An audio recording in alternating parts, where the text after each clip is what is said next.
and we want to welcome our friends from the Ohio Department of Education, specifically the Office of Learning and Instructional Strategies. And I feel like we are already in partnership mode with this department as we are taking a look at some of the great resources that are available. And this meeting was really set up after the curriculum director meeting in October, where we had Sherry and Kerry from the Office of Learning and Instructional Strategies joining us to walk through the Ohio Materials Matter and just give us an overview. And so this session, today we have Kerry Martinez joining us, Brian Bickley, Robin Deems, and Teresa Castellaneta, all from that office. And they're here today to walk us through just an overview, a little deeper, some great resources that will help you at the district level as you are taking a look at what's available through Ohio Materials Matter. And so at this time, I want to turn it over to Kerry and to the team. And again, we just want to welcome you and are so glad you could join us today. All right, thank you and welcome everyone. We're happy to be here. My name is Kerry Martinez and I'm the Assistant Director in the Office of Learning and Instructional Strategies. Today, like she said, we have Teresa, who is an ELA consultant, Brian, a math consultant, and Robin, a science consultant. And so we're excited to be here today to help you and support you as a resource. I want to draw your attention. If you remember previously, we did discuss the 3 core principles and how they are connected to Each Child, Our Future, Ohio's strategic plan for education. We believe every Ohio student deserves the opportunity to learn from high quality, standards-aligned instructional materials to become a resilient, lifelong learner who contributes to society. And this can be achieved through the 3 core principles: equity, partnership, and quality schools. When considering the impact of high quality instructional materials, there are a number of ways they advance student learning. First, high quality instructional materials are critical for equity and ensure that each student acquires the knowledge and skills to be successful through a standards-aligned instructional foundation.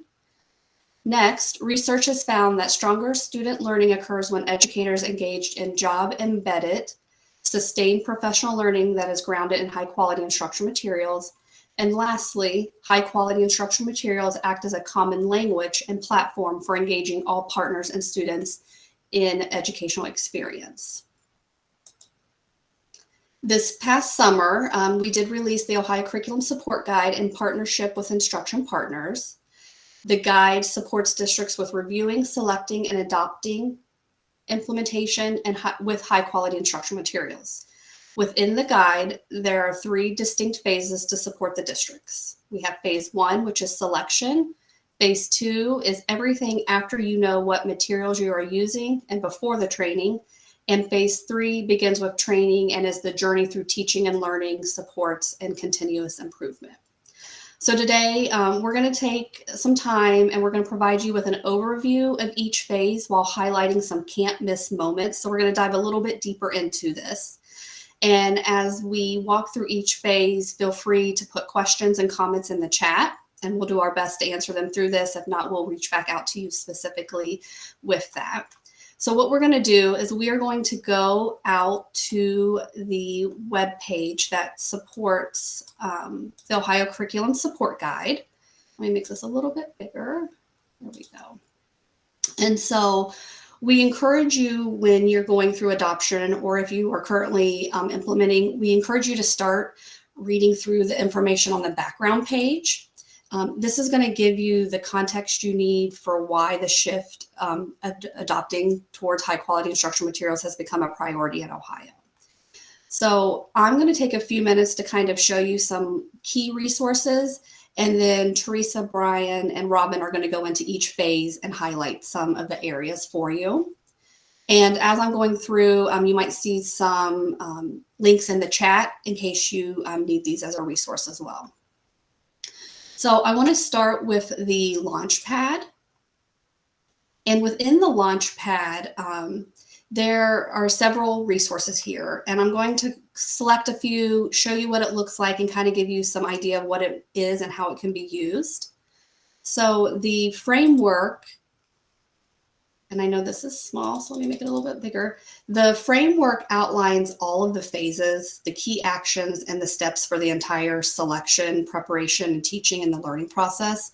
This is a great resource to print because it takes everything from the framework and kind of gives you a one-stop shop to kind of get an idea of all of the different aspects to it. This is one that I have, and I kind of highlighted some of the can't miss moments, and I keep looking at it and, you know, going back to. So this is a resource for you.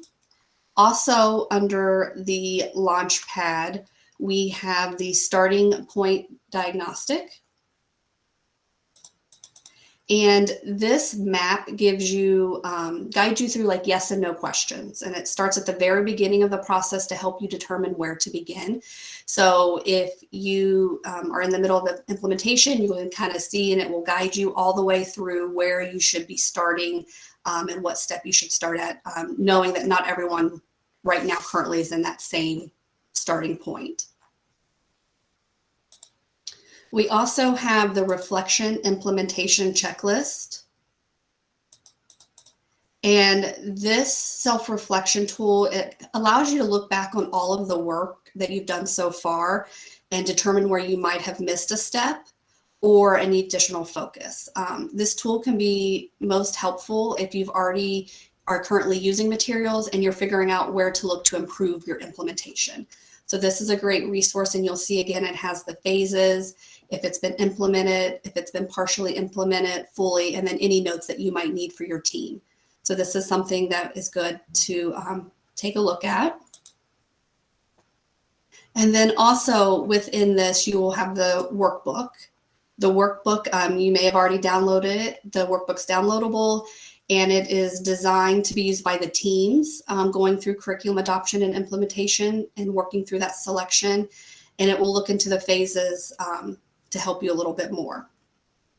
So what I'm going to do is I'm going to turn it over to Teresa, and she's going to go into phase 1, and we're going to be looking at the framework and going into some of the resources that will help you if you're in that piece of that process. So Teresa, it is your turn. Okay, thank you, Kerry, and good morning, everyone. First of all, it feels really great to reconnect with my hometown area. I'm originally from Canton, Ohio, so feels awesome to reconnect with your area. I can tell you just from personal experience, I was a high school teacher for 22 years, and about 7 or 8 years ago, I was charged with selecting textbooks for our English department at the high school level. And I wish at the time that I had a tool like this, because I was sort of feeling my way through the dark, not knowing what I should be doing when. And so if I have a plug for it, this is awesome. Yes, I did some of these things on this list, but I also realized that I missed a lot of these key pieces too. So it is a very, very helpful tool, and I strongly encourage you to use it with your districts and buildings. So what I'm going to do is I'm going to give you a quick overview. There are 3 phases. I'm going to focus in on phase 1. And so within each phase, there are actions and steps. And so we're really just going to, you'll notice there are several steps. Like within phase 1, there are 5 different action steps. We don't have time today to do a deep dive into all of those steps. I'm going to focus in on steps 1.1, 1.2, and 1.3. So we're going to take a look at phase 1, so 1.1. So within this key action, some things that, and this goes for every single phase, you'll notice that it explains the goal, talks a little bit about why this key action is important. And then there's also a nice explanation of language. So some of the jargon and terms that you can see within the phase. So we're going to take, phase 1 is not only about selecting great materials, but it's also about building a sense of teamwork and then also laying the foundation for good instruction. So with this whole phase, because we're going to jump into 1.1c here in a minute, it really is about including the right people. You have got to get your teachers involved in this and make sure that not only teachers are involved, but families are involved. You may even want to think about students. So that's really key with phase 1. So we're going to go down to 1.1c, and you can see there's 1.1a and 1.1b, but again, we don't have time to necessarily dive into all of that. This is one of the can't miss moments that Kerry was talking about, at least from our perspective. So 1.1c is all about mapping the schedule of events. So just like you would expect your teachers to sort of back map the process as far as thinking about assessments first, you want to do the exact same thing with this process. So think of it as a backward design. So we're going to start with the end in mind. So this is also on workbook page 9 if you are following along in your workbook, or if you had an opportunity to sort of print that out. So one of the tools I'm going to have Kerry point out to you is the selection plan template. And so what's really nice about this template is it literally walks you through the process of doing that backward mapping. It's almost like a unit plan if you want to think of it that way. So within the selection plan template, you can see that there's something that outlines the decision-making process, thinking about who's responsible for making that decision, who you may consult, stakeholder groups, what are your communication channels, what communications are needed. And then finally, some key events and dates. And if we scroll down to the bottom, if you're thinking to yourself, yeah, this is great, but I don't know really where to start, like what kinds of things should we put in this template? The template also, if you scroll down just a little bit more, Kerry, there's some sample projects and tasks to sort of think about as far as what roles you might want to think about, finalizing criteria for review committee members, even thinking about whether or not you want to pilot the materials. And again, this is all very building and district decision based. Like this isn't the be all end all, but just some suggestions. So now we're going to take a look at what does one of these selection or what is one of these schedule of events look like completed. So we're going to take a look at another resource called the selection timelines. And so this is almost that exact template filled out. And so again, you'll see that there's projects, tasks, owners, and deadlines. And this actual completed document is 4 pages long, and we're not going to take a look at every single piece. But what's nice is you can see how this particular district went through the process from starting with the actual review committee and thinking about who's going to be on that committee, all the way through to actually making the final decision as far as what materials this building or district was going to select. Okay, so that's pretty much 1.1. So thinking about the process, and again, it really is about sort of that backward design piece. So now we're going to move into the next can't miss moment in phase 1, which is 1.2. And 1.2 is all about establishing the vision. And so we're going to take a deeper dive into 1.2b. And I like 1.2b because it's all about articulating the vision of instruction and really thinking about your core beliefs in your buildings or districts. So what's really important about 1.2b is that it forces you to focus on that great instruction and really centering it, okay, so that it doesn't just become a compliance thing for teachers. So what we're going to do is take a look at some sample vision statements, one of the resources here. So if you're wondering, like, what does a good vision statement look like? There are some sample math vision statements here, as well as some ELA vision statements. And we're not going to open these up, but if we were to click on one of these, you will see that many of these visions are a couple page documents. So that these districts really spent some time thinking about what they want for their students in ELA instruction. And so super important to be able to think about creating that vision. So now we're going to take a look at the core beliefs document. And so if you have no idea where to start with creating a vision statement, it might be helpful to start with just creating some general we believe statements. So all students are capable of meeting the expectations of the standards. Things like it's our responsibility to prepare students for post-secondary opportunities.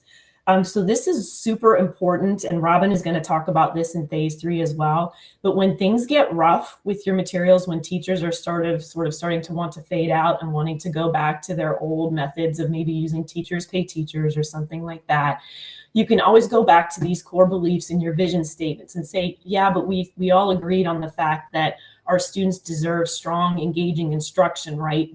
Supported by highly aligned instructional materials. So it's like a nice guidepost to sort of set up. So one little quick side story, in sort of preparing for this presentation, I thought, well, you know, it might be easy for some of us to say, well, can't we just skip this step and just do the actual mapping? And what we've heard from instruction partners that this is one of the most important steps in all of the phases, creating that vision. So when we think about our literal vision and what happens when we can't see something, so maybe you're driving on a highway and there's a snowstorm and the snow is hitting your windshield and you're not really sure what to do. If you can't see where you're headed, you're grabbing that steering wheel and you're tensing up and your heart is racing and you become scared and fearful. And I think sometimes if we don't provide teachers with the same kind of vision as far as where we're headed with our districts and buildings, they get fearful too, and they're unsure of what the intention is behind selecting materials. So maybe keep that idea in mind. The final can't miss moment then is in 1.3. And 1.3 is all about developing the rubric and preparing for reviews. So we're going to take a closer look or a deeper dive into 1.3b. So 1.3 is all about developing the rubric. So once you do sort of settle in on maybe a certain set of materials, maybe you're getting some samples in, you really do need to take some time to develop a rubric.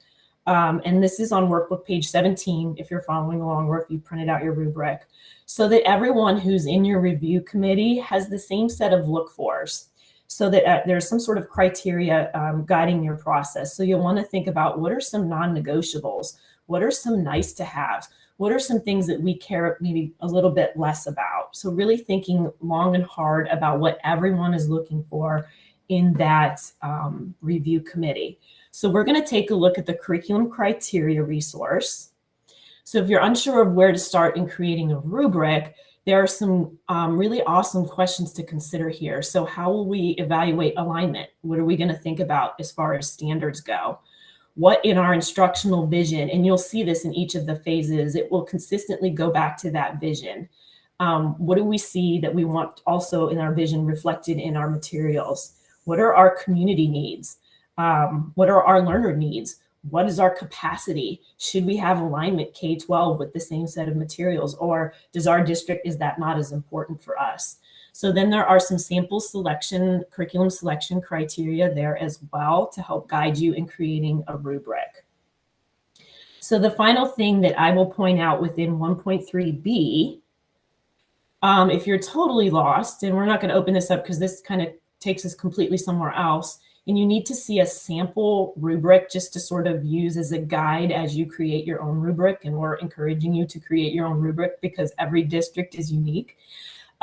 There's the IMET tool, the Instructional Materials Evaluation tool. So you could click on that and you could do a deeper dive into some specific ELA rubrics and math rubrics. So again, phase 1 is all about selecting great materials. And I know we didn't get into 1.4 and 1.5. Those are also very important steps in the process, but because we're on limited time and I need to sort of turn it over to Brian here in a minute, you do want to spend some time sort of doing a deeper dive in there as well. But 1.1, 1.2, and 1.3, I would say are the can't miss moments. So with that being said, I'm going to turn it over to Brian, who's going to talk about phase 2 and what you need to do to prepare to launch your materials. All right, thanks, Teresa. And thank you, Kerry, for getting us back out to the main graphic. Before we start talking specifically about phase 2, you can just look at the graphic as it's displayed. You can see that phase 2 breaks down into multiple smaller parts, just like phase 1 and phase 3. However, in this phase, in this aspect of the presentation, rather than addressing them all individually because of time, we're gonna highlight just the can't miss parts once again. And so to begin, we're going to really focus on phase 2, part 1, where we focus on setting goals, roles, and monitoring the plan, because this really sets the vision and the tone that drives the work throughout the entire rest of phase 2. Phase 2 is all about preparation. This part of the process takes place after you know what materials you're using and before starting training. At this point, implementers build their implementation plan and they keep coming back to the plan, making any necessary adjustments over time. If you remember just a moment ago when Teresa was talking, she had mentioned that every phase in the curriculum support guide has a designated goal.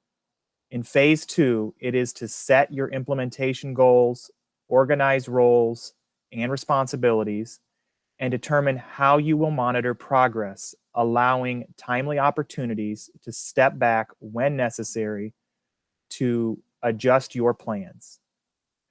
The recommendation at this phase is to split the work into 2 parts. Part 1 at the beginning of phase 2 and part 2 starts after the district finishes all other phase 2 planning. The work of phase 2 primarily takes place at 2 distinct levels. One is at the district level and the other is at the school or the building level. Each level is made up of a team of individuals that work together to plan for the curriculum implementation. Team members can include, but are not limited to, administrators, curriculum directors, coaches, teachers, support staff, parents, and anyone else the district or school building determines that they want to include in the work, which in some situations can include students in the district or even local business partners. While working in phase 2, these teams can be made up of representatives from school building level or may include multiple schools if you're working in a larger district.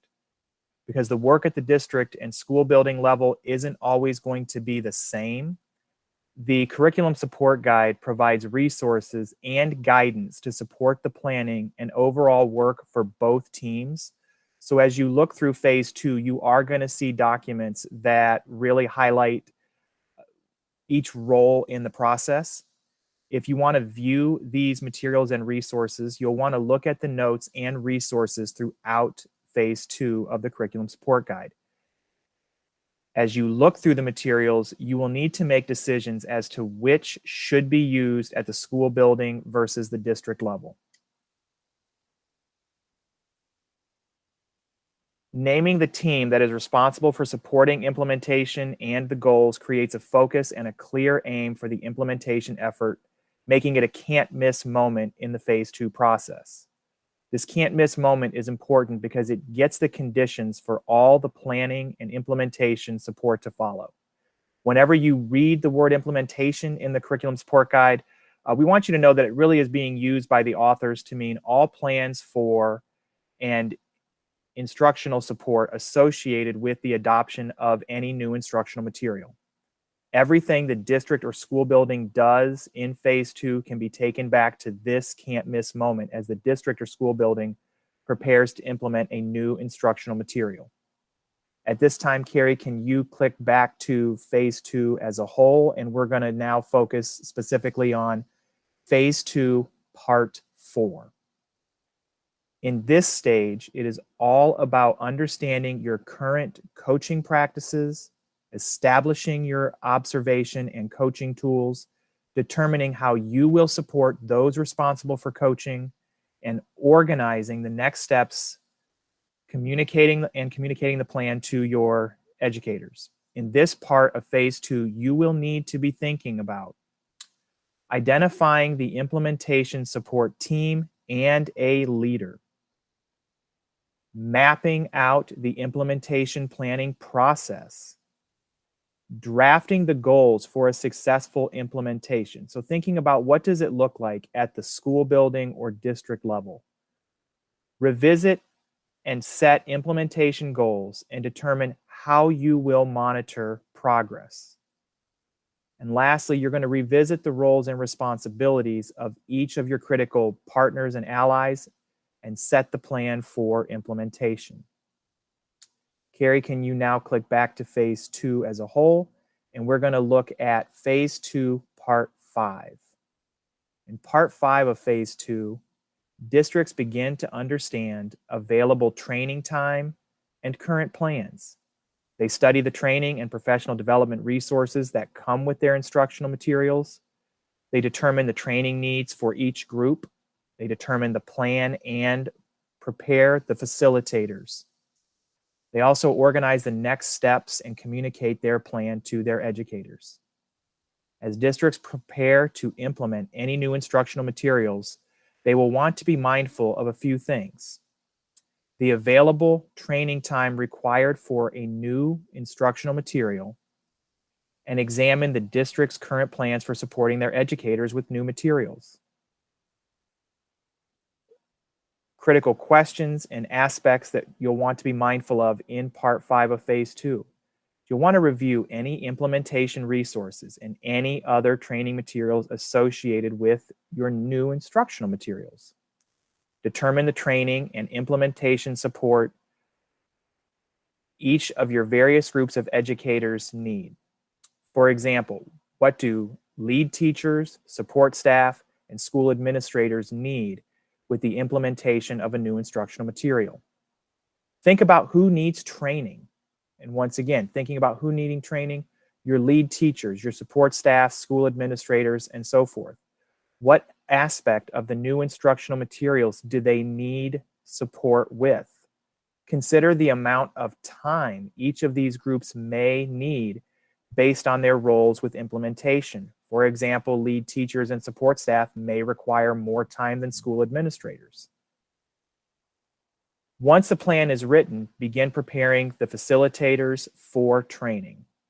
And lastly, organize the district's plan and communicate the timeline to your critical stakeholders, such as your local school board and parents and students. With that, we're going to take it out of Phase 2 and hand it off to Robin to begin sharing out on Phase 3.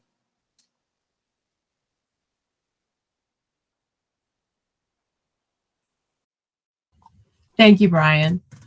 So Phase 3, the goal of Phase 3 is for us to now support the teachers as they're implementing this curriculum so that they can inspire great instruction and increase the student learning for our students.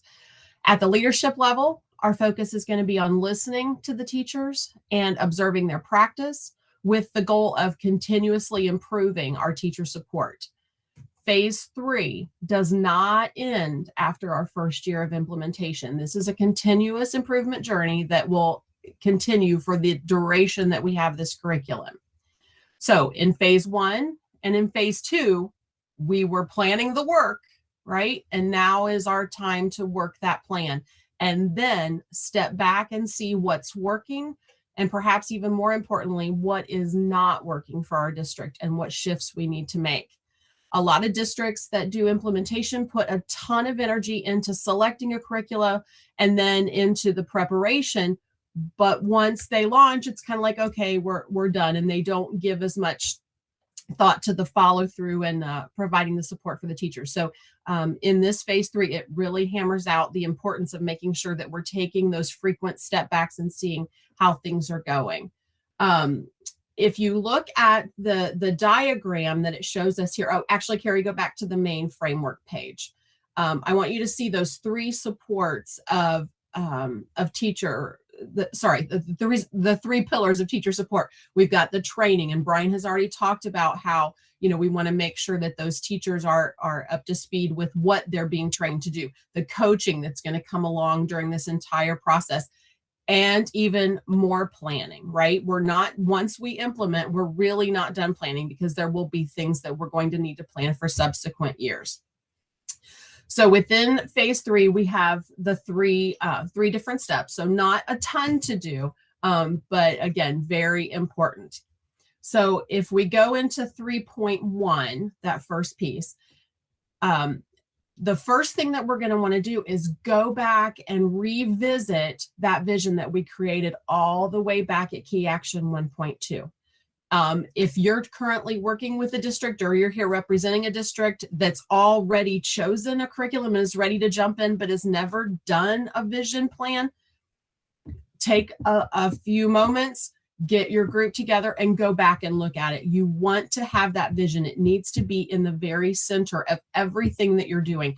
That is what you're going to need for the support when things are not going the way that you anticipated they would go, when you're getting pushback from school board or from parents or from the teachers who didn't have any participation in the process before and don't understand where you're going. Having that vision will help make that much smoother. Instruction Partners has done lots of interviews with folks who have gone through this adoption process. And those early implementers always say that to really make a difference in student learning, and in the material selection, having that implementation plan based upon that vision is key to making that work well. Otherwise, I believe Teresa even mentioned this earlier, it just kind of becomes another exercise in compliance. In addition to the vision, you definitely want to make sure that you focus on your implementation plan. And for those of you that have the workbook, you can find the template for that on page 94 in your workbook. And these were all done back in phase 1 and phase 2. So during phase 3, we're looking at the observations of what's actually happening in our classroom and listening to our teachers and our students and gathering data from them as well as other stakeholder groups on how things are going. And to be able to do this, there are several different templates that they've placed in here for you to access. You've got your project planning check-in. And so most teams we'll do frequent short meetings. It doesn't have to be a big, long, weekly, hourly meeting, but lots of different touch points with the teachers just to see, how is it going? Is it really working the way that we intended it to do? There are also observation guidance documents that are posted. This is the project planning checklist that she's sharing with you. And then there are observation guidance documents as well as a log that you can record whenever you're doing observation. So that way, you can revisit that with the educators to see how things are going. So each of these little check-ins that you do periodically through the entire year, again, they don't have to take very long, but you just want to make sure that you're constantly being in contact with them. So Kerry, if you want to go back to the main page and we'll look at step 2. So whereas we're having frequent short meetings with everyone to kind of see how things are going, we also want to take some time quarterly and step back and do a little bit deeper dive. Identify any key successes that we're having and learn from and solve any significant challenges we might be having. After analyzing the data and considering those key drivers that are there, then the team can adjust the plan for our next chapter of work. While the team will meet consistently during the year to monitor the process and keep that work moving forward, that more formal step back at a larger interval of time, such as quarterly, allows us to go a little bit deeper and gives the team an opportunity to get out of those day-to-day challenges that sometimes can take over our world and take stock of our overall process toward those goals that we've created. This is the time for us to look at the whole picture and then decide what to do about it. Listening and adjusting, building investment and confidence in it will also allow everyone involved to be more efficient in spending their energy in ways that are going to support our process.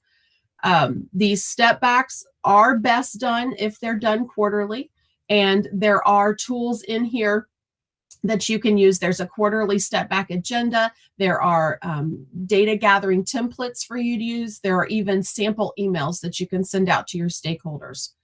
And some of the questions that we want to be asking during this time are, where are we on pace to meet our goals? What are the drivers of our success?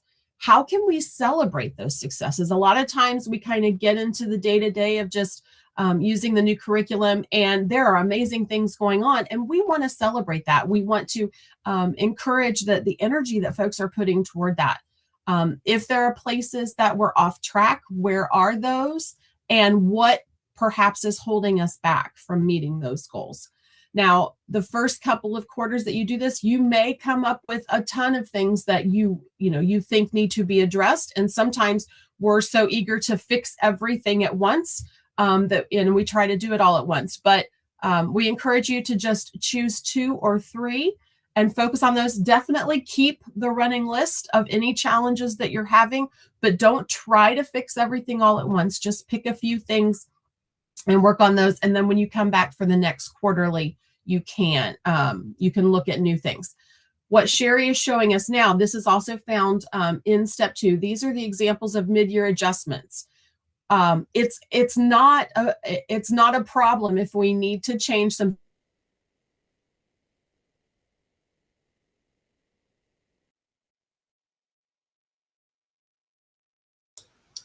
Did we lose Robin?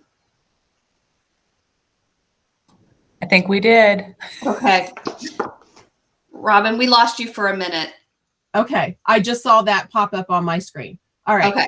So the mid-year adjustments, these are examples of different things that have happened in other districts where they've had to kind of shift after they've started their implementation. So these can kind of walk you through those different situations so that if you have those, you can make those changes.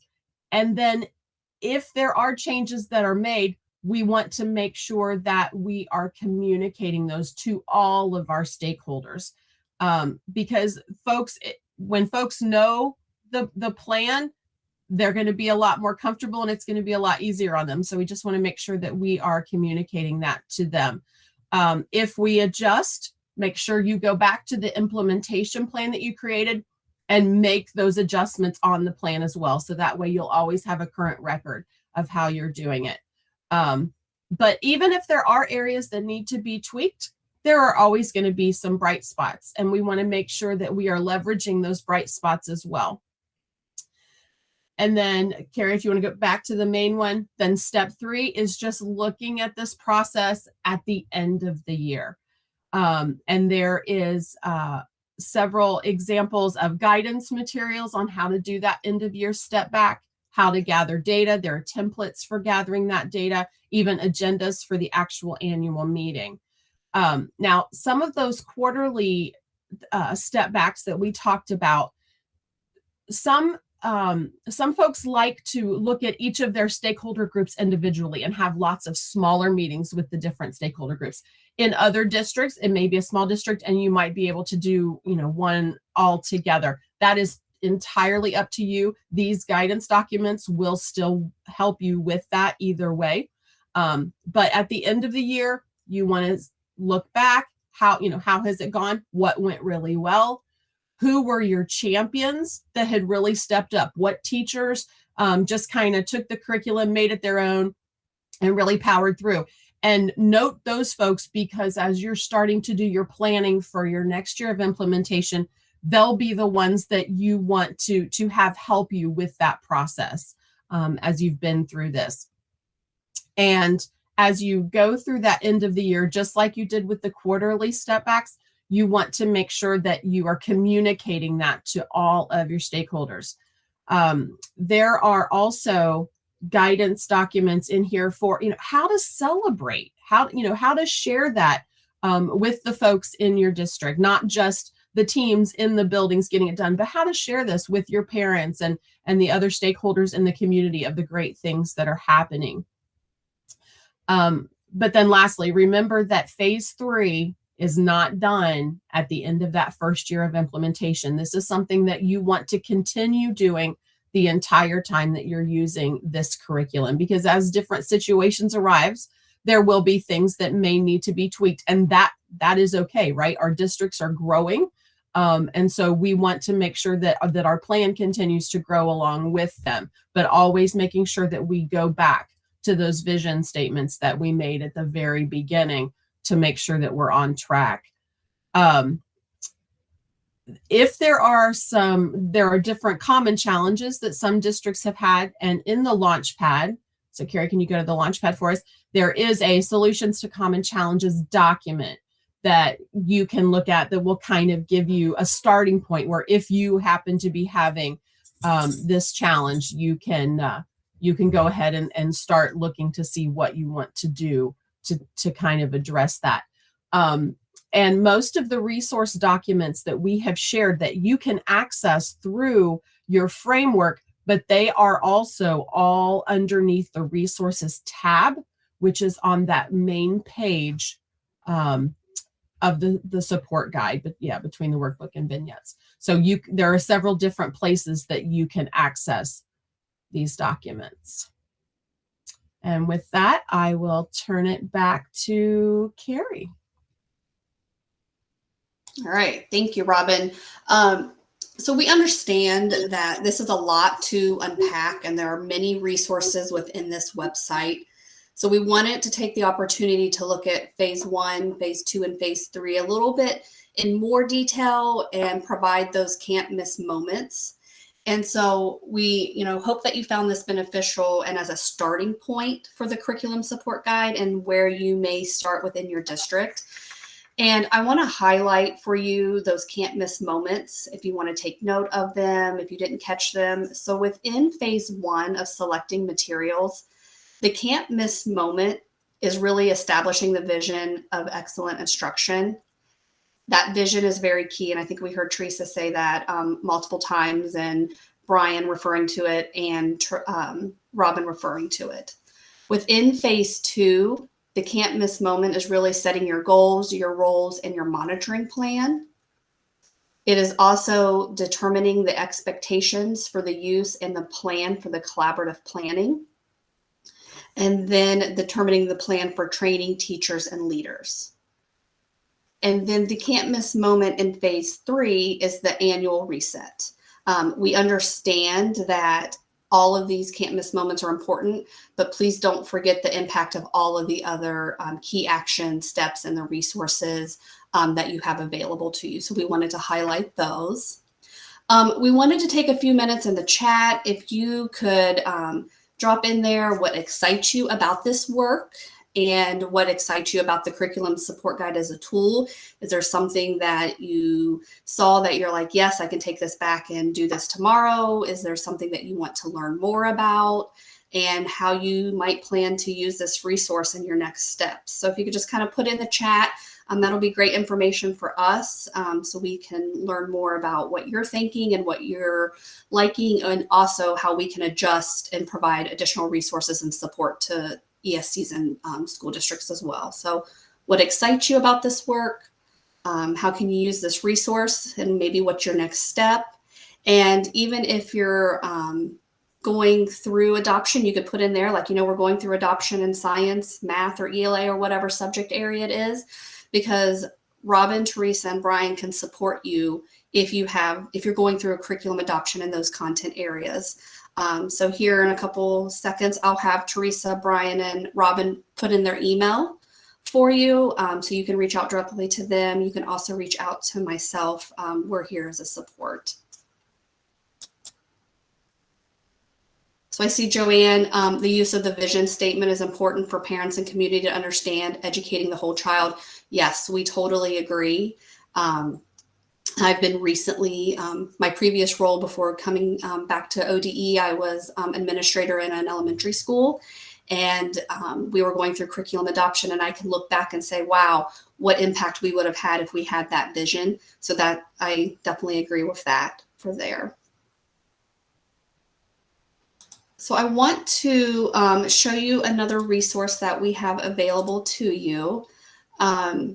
As Teresa was mentioning in phase 1, she was talking about the rubric. And so when you're looking to review materials, having a rubric to kind of identify, she did talk about like the IMET rubrics as a resource. Another resource or tool for you that we have through Remote edX Exchange and Info Ohio is the Ohio Materials Matter, where you can search maybe curriculum that you're currently using to see how it is rated, or curriculum that you may be interested in reviewing.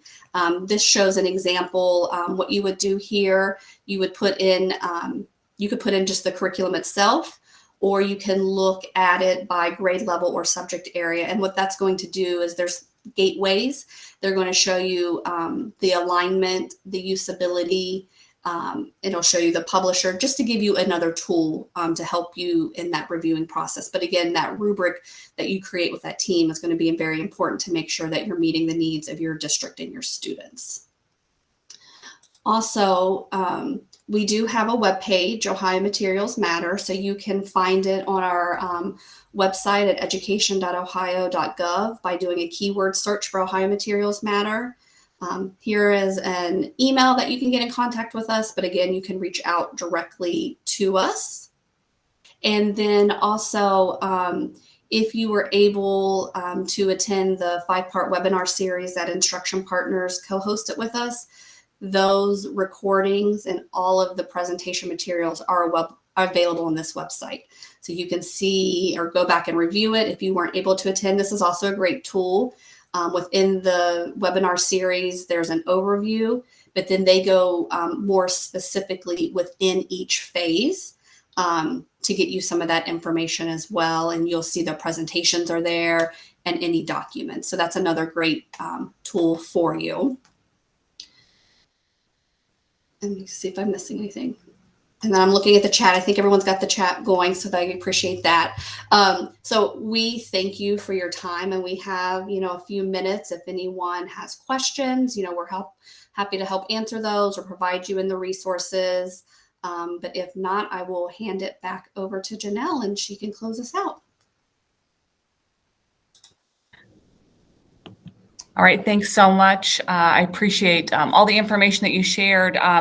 When we were planning this call, I knew this would be, there'd be a lot of information, and this is just going to be, like I said, step one and starting to really take a deeper look in each one of those phases. I really appreciated those can't miss moments and the resources that you all shared. I think that's going to be super helpful for districts as they start exploring that. I would say if people haven't downloaded that curriculum support guide, I am sitting here in my office right now, like putting little flags on specific pages that I think would be very helpful for those people that are working at the district level in the curriculum department. A couple things I noticed in the chat. Dana asked, is there a specific rubric for world languages? I don't know if anybody on the call is aware of that. So that was one question. Debbie Poland mentioned that she thinks they could use the reflective implementation checklist as they look at current practices and make adjustments. That was Debbie. That was something I was just mentioning to Chris that would be really helpful. And I think that having been in the curriculum office, I felt like we did a good job with phase 1 and phase 2, and then the phase 3, just that continuous annual reflection. How are we doing? Checking in with people. And Teresa, Robin, when you brought up the idea of celebrating, I think that's something that's so important, especially for teachers and people that are in the implementation process.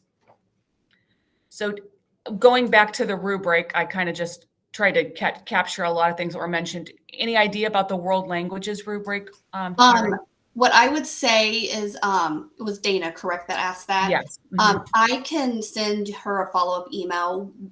Ohio does not have a specific one, but I can get you in contact with one of our consultants that's been doing work with another state who's been working on high-quality instructional materials that might be able to give you some resources and insight to that. Right. So I will. You could put Kerry, would the quality review rubric for world language be applicable? That would work. Okay, if I can find that link, I'll put that in the chat. I'm not as familiar with their pages, but I can put a link in a moment. Yep. Thank you for that. And then I can reach out to, was it Kathleen or Ryan? Maybe that was Ryan. Yeah. Yes, I would reach out to Ryan. He's been working with some other states, but yes, that quality review rubric that Brian and Robin were referencing, that would also be a tool for you. Okay, thank you. Mm-hmm. I also have to say, I'm just excited by the resources section, even in all of those phases. I think that what you have already laid out there will be really helpful as people dive into what's available, just the templates that are there. I think it will be great assistance to curriculum directors as they're going through this process. There's definitely a lot of resources. And so we hope that we're able to kind of highlight where to find some of those resources. And if this was beneficial, I mean, we can, dive in a little bit deeper. So we kind of want to hear your feedback, and you can share that, with Janelle, so we know how to better support, because there is a lot and we recognize that. Yeah. And there were things that you shared today. I felt like we had taken a deep dive on the website, but there were things that you shared today. I was like, I need to dive deeper into that.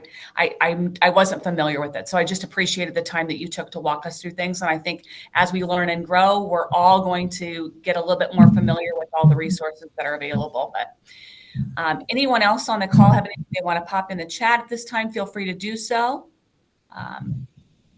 just appreciate everybody taking the time out of their busy schedules to join us today. Again, we're recording this, so we'll be sending that out to our curriculum directors just so you guys can review this information again. If you need to press pause and do so, feel free to do that also.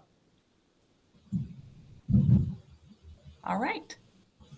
It looks like we're good to go. We appreciate everybody again joining us for today's session. Thank you so much for Kerry and Robin, Brian, and Teresa for joining us. We appreciate the information that you're sharing and the work that you're doing. It's really important for us at the ESC level and also for our districts. Yes, well, we appreciate the time, and we thank everyone that was here and listening and taking the time out of the day too, because it's important, but there's a lot of important things going on within those schools. So thank you for everything you're doing.